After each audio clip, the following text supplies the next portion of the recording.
আসসালামু আলাইকুম ওয়া রাহমাতুল্লাহ। দিনের আমল ইউটিউব চ্যানেলের সকল দর্শকবৃন্দ, আশা করি আপনারা ভালো আছেন ও সুস্থ আছেন। আজ আমি অত্যন্ত ফজিলতপূর্ণ একটি আমল ও দোয়া নিয়ে আপনাদের সম্মুখে আলোকপাত করছি। যে আমলটি করলে দ্রুত আপনাদের সকল বিপদ দূর হয়ে যাবে এবং আল্লাহ তাআলার পক্ষ থেকে গায়েবী সাহায্য দ্রুত আপনাদের উপর চলে আসবে।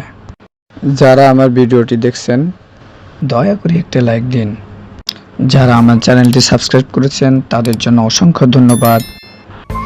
এখন আমি যে দোয়াটির ব্যাপারে আলোচনা করব, কম বেশি অনেকেই জানেন, কিন্তু কিভাবে আমল করতে হয় তা কিন্তু জানেন না।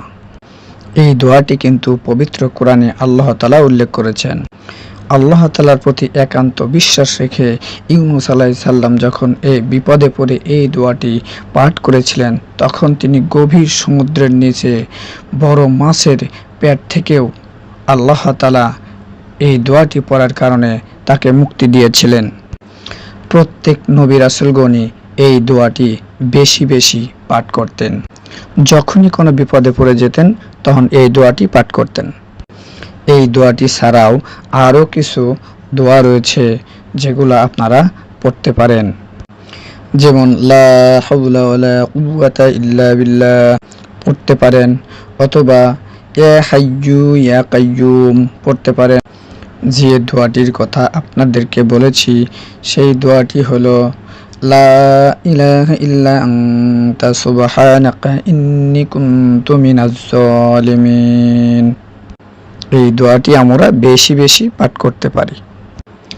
যখনই আমরা কোনো বিপদে পড়ব বা দুশ্চিন্তাগ্রস্ত হব, তখনই আমরা আল্লাহ তাআলার এমন একটি গুণবাচক নাম রয়েছে যে নামটি ধরে ডাকলে আল্লাহ তাআলা অবশ্যই ডাকে সাড়া দেন এবং আমাদেরকে বিপদ থেকে বাঁচাবেন এবং আসমানি সাহায্য, গায়েবী সাহায্য, আল্লাহর রহমত আমাদের উপর দ্রুত পাঠাবেন।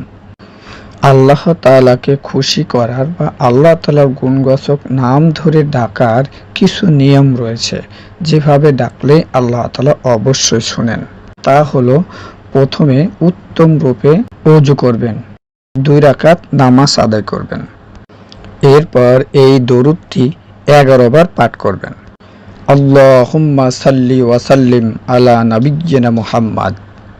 এই দরুদটি 11 বার পাঠ করবেন এবং 11 বার আস্তাগফিরুল্লাহ এই ইস্তিগফারটি পাঠ করবেন। এরপর আল্লাহর প্রতি একান্ত বিশ্বাস রেখে একনিষ্ঠ চিত্তে আল্লাহর এই গুণবাচক নামটি 3 বার পাঠ করবেন। গুণবাচক নামটি হলো আগিজনি ইয়া রহমান, আগিজনি ইয়া রহমান, আগিজনি ইয়া রহমান, এইভাবে পাঠ করবেন এবং আগের দরুদটি 11 বার পাঠ করবেন। আল্লাহর উপর এই বিশ্বাস রাখবেন যে আল্লাহ তাআলা বিপদ দূর করে গায়েবী সাহায্য দেওয়ার ক্ষমতা রাখেন। তাহলে ইনশাআল্লাহ অবশ্যই আপনার উপর থেকে বিপদ দূর হয়ে যাবে এবং আসমানি সাহায্য নেমে আসবে। আমাদের ভিডিওটি যদি আপনাদেরকে ভালো লেগে থাকে তাহলে অবশ্যই লাইক, শেয়ার, কমেন্ট করুন। আসসালামু আলাইকুম ওয়া রাহমাতুল্লাহ। ভালো থাকুন, সুস্থ থাকুন।